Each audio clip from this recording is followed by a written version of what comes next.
जय श्री सद्गुरु देवाय नमः। जय श्री गणपति देवाय नमः। ओम सर्वमंगल मांगल्ये शिवे सर्वार्थ साधिके शरण्ये त्र्यंबके गौरी नारायणी नमस्तुते। श्रीमद्देवी भागवत महापुराण छठा स्कंद 11वां अध्याय युग धर्म एवं तत्व संबंधी व्यवस्था का वर्णन। जन्मेजय बोले, हे द्विज श्रेष्ठ, पृथ्वी का भार उतारने के लिए बलराम और श्री कृष्ण के अवतार की बात आपने कही, किंतु मेरे मन में एक संशय है। द्वापर युग के अंत में अत्यंत दीन तथा आतुर होकर भारी बोझ से दबी हुई पृथ्वी गो का रूप धारण करके ब्रह्मा जी की शरण में गई। तब ब्रह्मा जी ने लक्ष्मीपति भगवान विष्णु से प्रार्थना की, हे भगवान, हे विभो, हे जनार्दन, पृथ्वी का भार उतारने के लिए और साधु जनों की रक्षा के लिए आप देवताओं के साथ भारतवर्ष में वासुदेव के घर में शीघ्र ही अवतार लीजिए। ब्रह्मा जी के द्वारा इस प्रकार प्रार्थना किए जाने पर भगवान पृथ्वी का भार उतारने के लिए बलराम के साथ देवकी के पुत्र हुए। तब उन्होंने अनेक दुष्टों तथा सभी दुराचारी और पाप बुद्धि राजाओं को ज्ञात करके उन्हें मारकर पृथ्वी का कितना भार उतारा।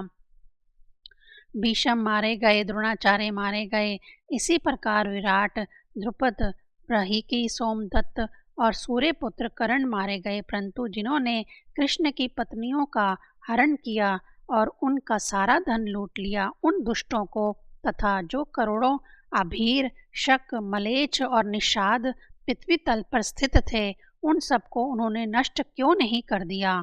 तब उन बुद्धिमान श्री कृष्ण ने पृथ्वी का कौन सा भार उतार दिया।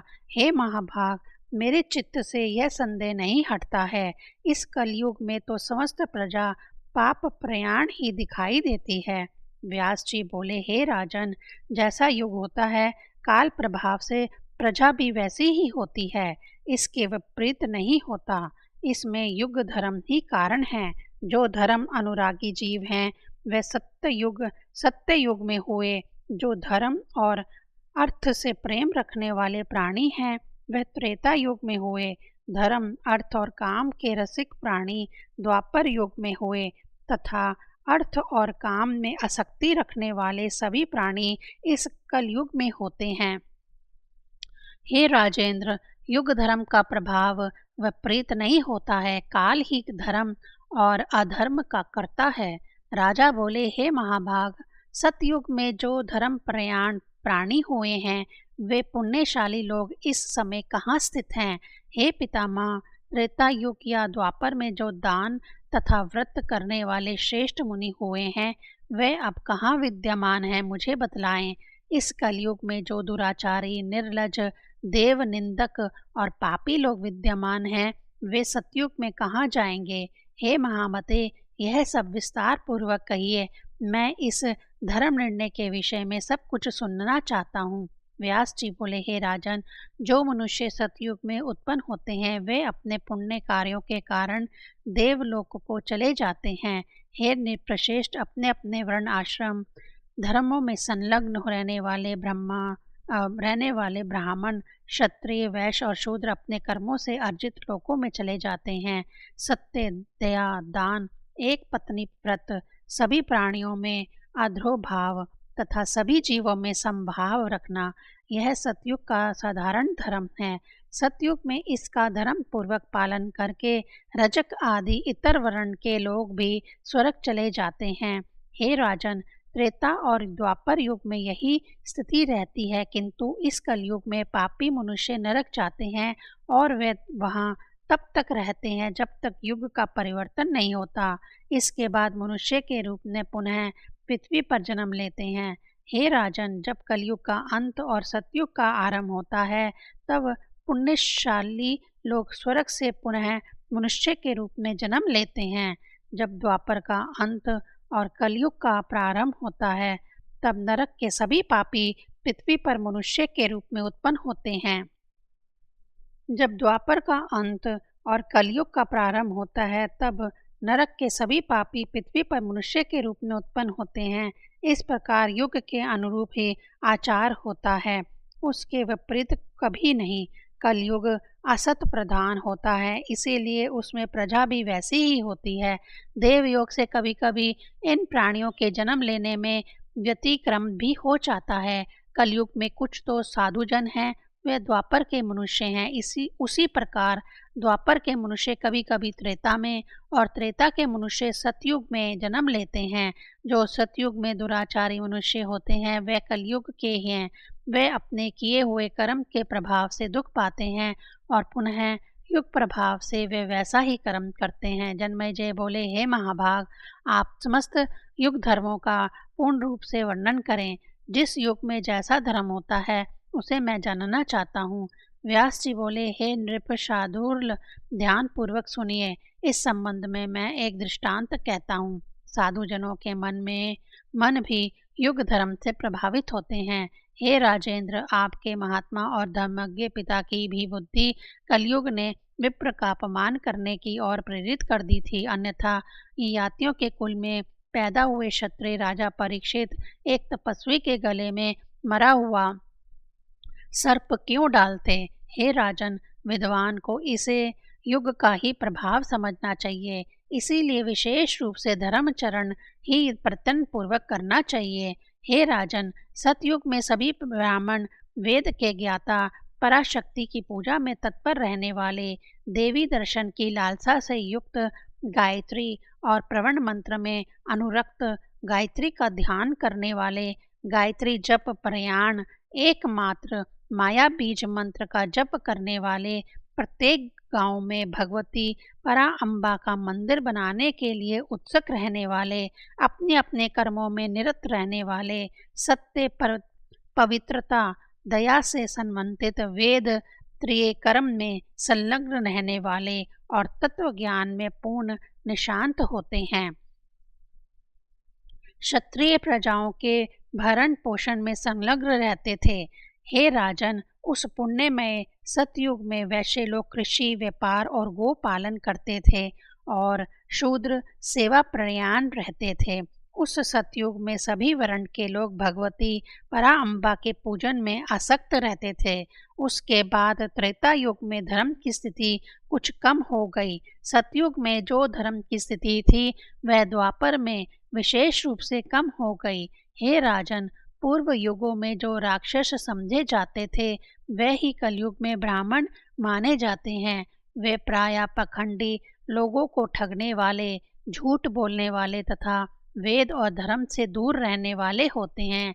उनमें से कुछ तो दंभी, लोक व्यवहार में चालाक, अभिमानी, वेद प्रतिपादित मार्ग से हटकर चलने वाले, शूद्रों की सेवा करने वाले, विभिन्न धर्मों का प्रवर्तन करने वाले, वेद निंदक, क्रूर, धर्म भ्रष्ट और व्यर्थ वाद विवाद में लगे रहने वाले होते हैं।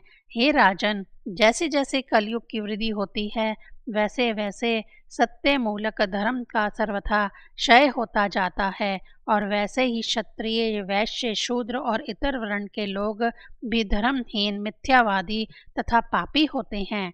ब्राह्मण शूद्र धर्म में संलग्न और पतिग्रह प्रयाण हो जाते हैं। हे राजन, कलयुग का प्रभाव और बढ़ने पर स्त्रियां स्वेच्छाचारिणी तथा काम, लोभ और मोह से युक्त हो जाएंगी। हे राजन, वे पापचारिणी, झूठ बोलने वाली, सदा कलह करने वाली, अपने पति को ठगने वाली और नित्य धर्म का भाषण करने में निपुण होंगी।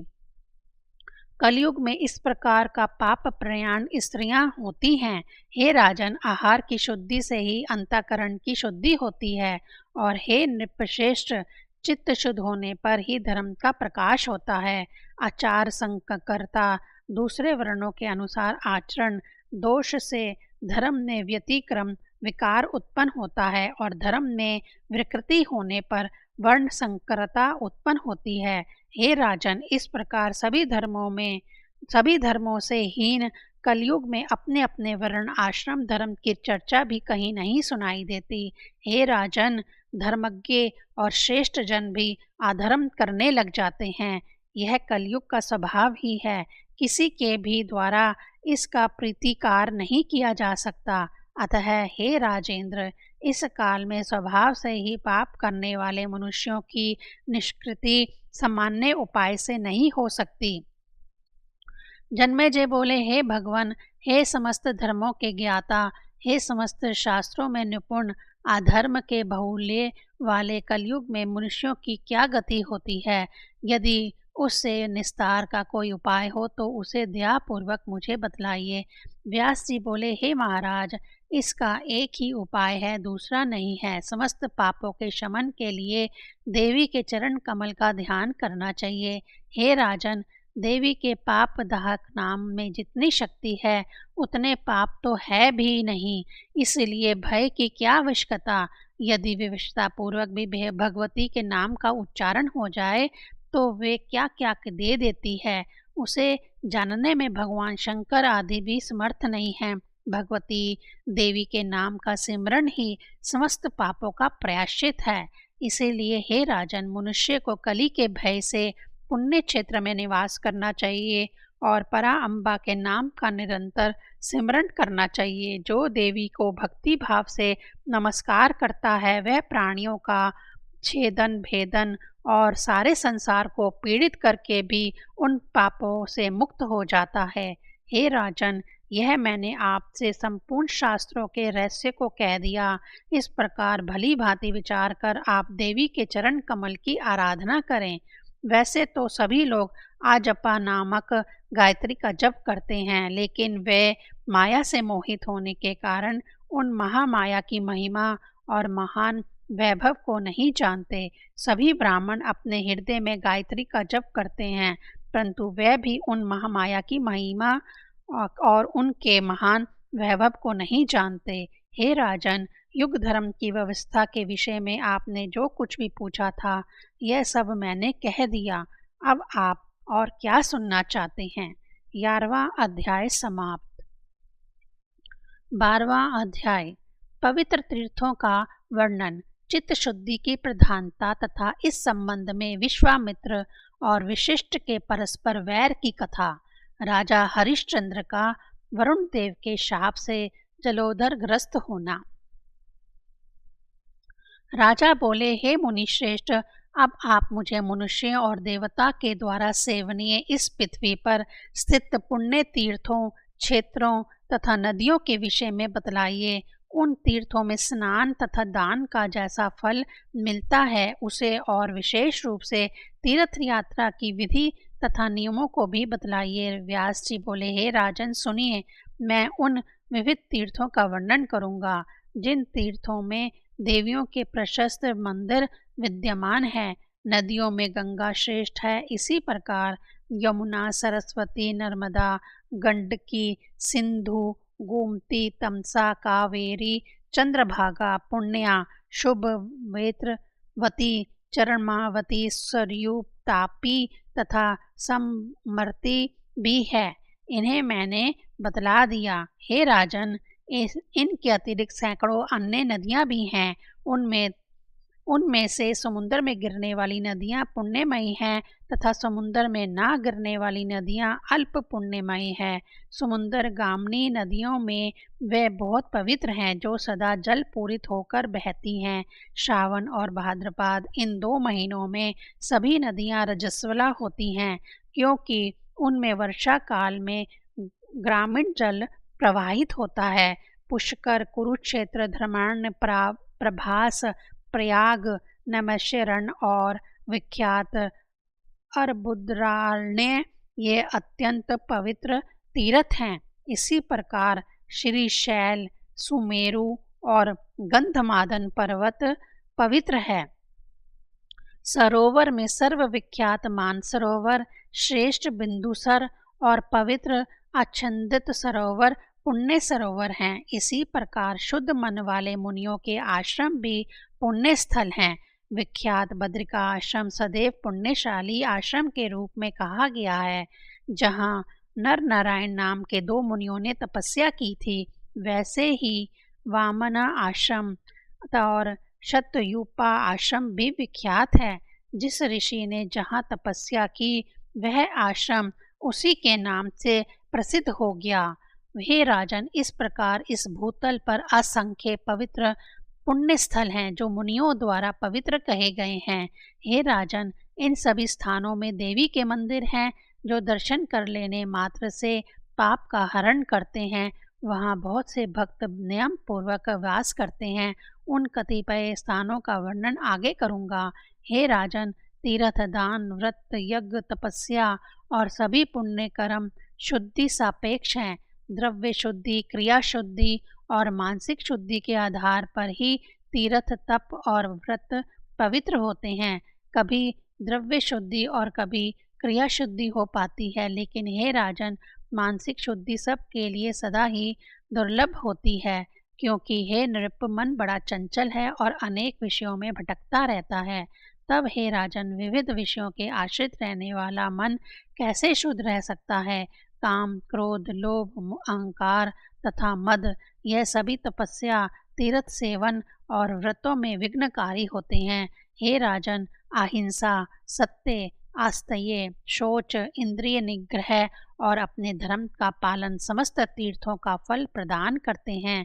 नित्य कर्म के परित्याग और मार्ग में संसर्ग दोष से तीर्थ में जाना व्यर्थ हो जाता है, केवल पाप ही लगता है। हे राजन, तीर्थ तो केवल शरीर जन्य मल को ही धोते हैं, वे अंतःकरण को धोने में समर्थ नहीं होते हैं।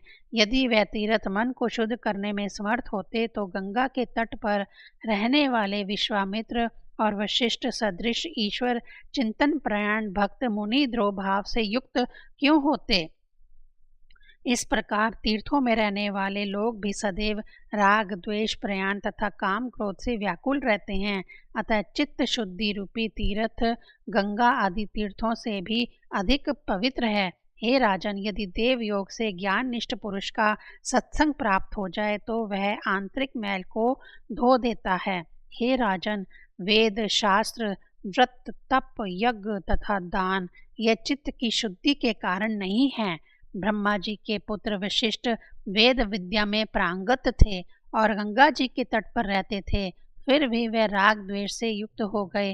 विश्वामित्र और वशिष्ठ के मध्य देवताओं को भी विस्मय में डाल देने वाला आडिबक नामक महायुद्ध हुआ, जो द्वेष के कारण व्यर्थ ही हुआ था। उस युद्ध में परम तपस्वी विश्वामित्र बक हुए थे। उन्हें वशिष्ठ ने हरिश्चंद्र के कारण शाप दे दिया था।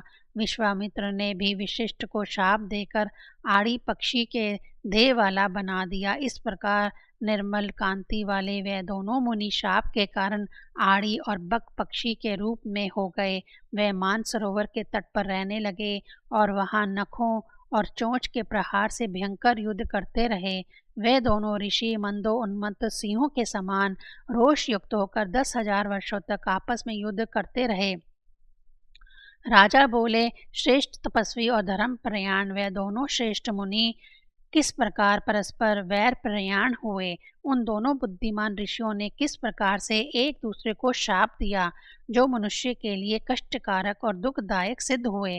व्यास जी बोले, पूर्व काल में सूर्य वंश में त्रिशंकु के पुत्र हरिश्चंद्र नामक एक श्रेष्ठ राजा हुए, जो रामचंद्र जी के पूर्वज थे। वह राजऋषि संतानहीन थे, अतः पुत्र की कामना से वरुण देव की प्रसन्नता के लिए उन्होंने नरमेध नामक दुष्कर महायज्ञ करने की प्रतिज्ञा की।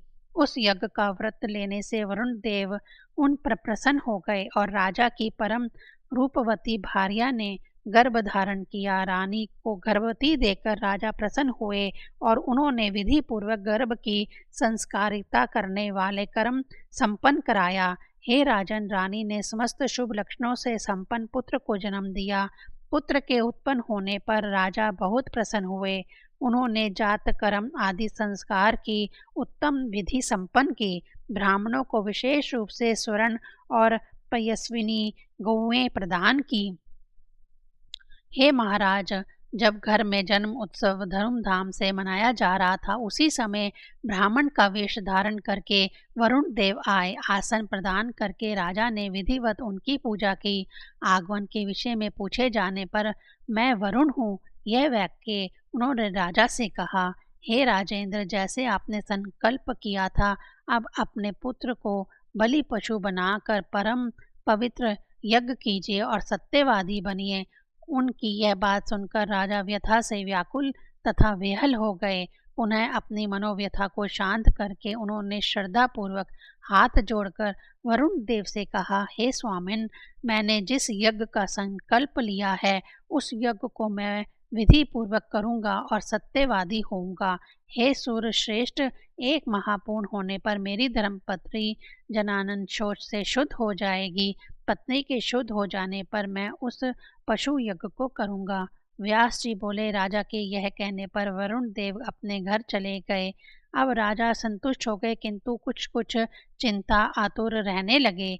एक महापूर्ण होने पर वरुण देव सुंदर और मृदुभाषी ब्राह्मण का वेश बनाकर परीक्षा लेने के लिए पुनः राजमहल में आए। तब सम्यक रूप से पूजित होकर सुखदायी आसन पर विराजमान उन सुश्रेष्ठ वरुण से राजा ने विनय पूर्वक उद्देश्य परक यह बात कही, हे स्वामिन, पुत्र तो अभी संस्कार रहित है, उसे यूप में कैसे बांधूं? संस्कार करके उसे क्षत्रिय बनाकर मैं उस उत्तम यज्ञ को संपन्न करूंगा। हे देव, संस्कारहीन बालक का कहीं भी अधिकार नहीं होता है, अतः यदि मुझ पर दया करें तो मुझे अपना सेवक और दीन जानकर कुछ समय और दे दीजिए। वरुण बोले, हे राजन, आप समय को आगे बढ़ाकर धोखा दे रहे हैं। निसंतान होने के कारण आपका पुत्र स्नेह छोड़ना दुष्कर है, इसे मैं जानता हूँ। हे राजेंद्र, आपकी मधुर वाणी सुनकर मैं घर जा रहा हूँ। कुछ समय तक प्रतीक्षा करके मैं पुनः आपके घर आऊँगा। हे तात, उस समय आपको अपनी बात को सत्य सिद्ध करना होगा, अन्यथा मैं क्रुद्ध होकर आपको शाप दे दूंगा। राजा बोले, हे जलाधिनाथ, मैं समर्तन संस्कार हो जाने पर पुत्र को यज्ञ पशु बनाकर विधि पूर्वक यज्ञ करूंगा। व्यास जी बोले, राजा का यह वचन सुनकर वरुण देव प्रसन्न हो, ठीक है, ऐसा कहकर तुरंत चले गए और राजा भी स्वस्थ चित्त हो गए। इधर राजा का रोहित नाम का वह पुत्र बड़ा हो गया, वह बुद्धिमान और समस्त विद्याओं में पारंगत हो गया। उसे यज्ञ का सब कारण विस्तार पूर्वक ज्ञात हो गया। तब वह अपनी मृत्यु जानकर अत्यंत भयभीत हो गया। एक दिन वह बालक राजमहल से भागकर एक आगम्य पर्वत की गुफा में चला गया और भयग्रस्त होकर वहां रहने लगा। समय आने पर वरुण देव यज्ञ की अभिलाषा से राजमहल में पहुंचकर उन राजा से बोले, हे राजन, यज्ञ कीजिए। यह सुनकर उदास मुख वाले राजा ने व्यथित होकर उनसे कहा, हे सुर श्रेष्ठ, मैं क्या करूं? मेरा पुत्र कहीं चला गया है। राजा की यह बात सुनकर जलचरों के अधिपति वरुण देव ने क्रुद्ध होकर असत्यवादी राजा को शाप दे दिया। कपट वीरा शारद, हे राजन, तुमने प्रतिज्ञा करके मुझे धोखा दिया है, अतः तुम्हारे शरीर में जलोधर नामक रोग हो जाए। ऐसा शाप देकर पाशधारी वरुण देव अपने लोक को चले गए और रोग से पीड़ित होकर राजा अपने महल में चिंतित रहने लगे। जब शाप जन्य रोग से राजा बहुत व्यथित हो गए, तब उनके पुत्र ने भी पिता के रोग पीड़ित होने की बात सुनी। किसी पथिक ने उससे कहा, हे राजपुत्र, शाप के कारण जलोधर रोग से ग्रस्त तुम्हारे पिता बहुत अधिक दुखी हैं। हे दुर्बुद्धि, तुम्हारा जीवन नष्ट हो गया, तुम्हारा जन्म लेना व्यर्थ है, क्योंकि तुम अपने पिता को दुखी अवस्था में छोड़कर पर्वत की गुफा में छिपे हो। हे कुपुत्र, तुम्हारे इस शरीर से तुम्हारे जन्म लेने का क्या लाभ है, जो तुम अपने पिता को दुखी करके यहाँ रह रहे हो। राजा हरिश्चंद्र तुम्हारे लिए दुखी और व्याधि से पीड़ित होकर विलाप कर रहे हैं। पिता के लिए सत्पुत्रों को प्राणों तक का त्याग कर देना चाहिए, यह सिद्धांत है। व्यास जी बोले, तब पथिक की धर्म संगत बात सुनकर जैसे ही रोहित ने पीड़ाग्रस्त अपने पिता को देखने के लिए जाने का विचार किया, वैसे ही ब्राह्मण का रूप धारण करके इंद्र वहां आ गए। हे भारत, उन्होंने दयालु की भांति एकांत में हित की यह बात कही, हे राजकुमार, तुम मूर्ख हो जो वहां जाने का विचार व्यर्थ कर रहे हो। तुम नहीं जानते कि तुम्हारे पिता तुम्हारे लिए क्यों दुखी हैं। 12वां अध्याय समाप्त। ओम ऐं ह्रीं क्लीं चामुंडाय विच्चे।